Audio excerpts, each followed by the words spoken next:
এই মায়েদের চোখের ফোঁটার প্রতিশোধ বিচার আপনারা কি নেবেন না? অবশ্যই। এই প্রত্যেকটি চোখের পানির হিসাব দিতে হবে এবং এই বাংলাদেশের মাটিতেই দিতে হবে। আমরা সবাই মিলে, এই দেশের সকল জনগণ মিলে আমরা এই জুলুমের বিচার আমরা করব। আমাদের যেই 2000-এর উপর শহীদ হয়েছে, 20,000-এর উপর আহত হয়েছে এবং তাদের মধ্যে অনেকেই অন্ধত্ব এবং পঙ্গুত্ব বরণ করেছে, তাদের বিচার আমরা নিব। তাদের শুধুমাত্র বিচার নেওয়াটাই আমাদের দায়িত্ব না, তাদেরকে রক্ষা করাও আমাদের দায়িত্ব। তারা বিভিন্নভাবে আওয়ামী লীগের বিভিন্ন সন্ত্রাসীদের থেকে বিভিন্নভাবে হুমকি ধামকি পাচ্ছে। আমাদের সবাইকে মিলে তাদের পাশে দাঁড়াতে হবে এবং তাদেরকে রক্ষা করতে হবে। তারা এই দেশের সম্পদ, এই শহীদ এবং আহতরা এই দেশের সকলের সম্পদ। আমরা সবাই মিলে, এই দেশের সকল জনগণ মিলে আমরা তাদেরকে রক্ষা করব। আমি আবারও অসংখ্য ধন্যবাদ জানাচ্ছি বিএনপি এবং বিএনপির অঙ্গ সংগঠনের সকল নেতাকর্মীদেরকে। এখন বাংলাদেশ পরিবর্তন করার সময় এসেছে। আমাদের সম্মানিত ভারপ্রাপ্ত চেয়ারম্যান জনাব তারেক রহমানের নেতৃত্বে আমরা শেখ হাসিনার তৈরি করে যাওয়া সেই ফ্যাসিস্ট শাসন ব্যবস্থা আমরা চিরতরে বিলুপ্ত করব।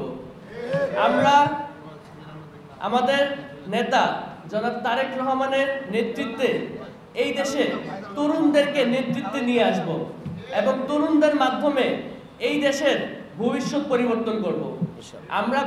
আমরা বিভিন্ন উন্নত দেশে দেখি তরুণরা নেতৃত্বে আসছে এবং দেশের পরিচালনার জন্য রাজনীতিতে যুক্ত হয়ে দেশকে এফেক্টিভভাবে সহযোগিতা করছে।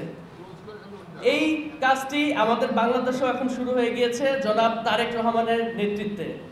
তিনি তরুণ নেতৃত্বকে আস্তে আস্তে সামনের দিকে নিয়ে আসছে এবং কিভাবে তরুণ নেতৃত্বের ধারা বাংলাদেশ রাজনীতিকে পরিবর্তন করা যায় এবং দেশের ভবিষ্যৎ আরো সুন্দর করা যায়, তার এই ব্যাপারে বিশাল কর্ম পরিকল্পনা রয়েছে। আমি যখন তার সাথে প্রথম দেখা করেছি, তার যেই পরিকল্পনা আমি শুনেছি, তার বৃহৎ পরিকল্পনার মধ্যে একটি ছোট্ট অংশ আমাকে তিনি বলেছেন এবং সেই অংশ শুনে আমি যেটা দেখেছি, তিনি যদি তার লক্ষ্যে অটুট থাকতে পারে, তিনি যদি সেই পরিকল্পনা অনুযায়ী এখানে এসে সবার সহযোগিতায় কাজ করতে পারে, তাহলে আমরা শহীদদের এবং আহতদের যে স্বপ্নের বাংলাদেশ আমরা স্বপ্ন দেখি, সেই স্বপ্নের বাংলাদেশ জনাব তারেক রহমানের নেতৃত্বে আমরা তৈরি করতে পারবো। শহীদ প্রেসিডেন্ট জিয়াউর রহমান বাংলাদেশ জাতীয়তাবাদী দলের সম্মানিত প্রতিষ্ঠাতা। তিনি আমাদেরকে যে আদর্শে এই দলটি গঠন করেছে, বিএনপির প্রত্যেকটা নেতাকর্মী সেই আদর্শকে মনে প্রাণে ধারণ করে এবং বিএনপির প্রত্যেকটি নেতাকর্মী জীবন যাওয়ার আগ পর্যন্ত সেই আদর্শকে বুকে ধারণ করে বাংলাদেশকে নিয়ে কাজ করে যাবে এবং নতুন বাংলাদেশ গড়ার ক্ষেত্রে বহুদলীয় গণতান্ত্রিক বাংলাদেশ গড়ার ক্ষেত্রে সবাই একসাথে মিলেমিশে কাজ করবে।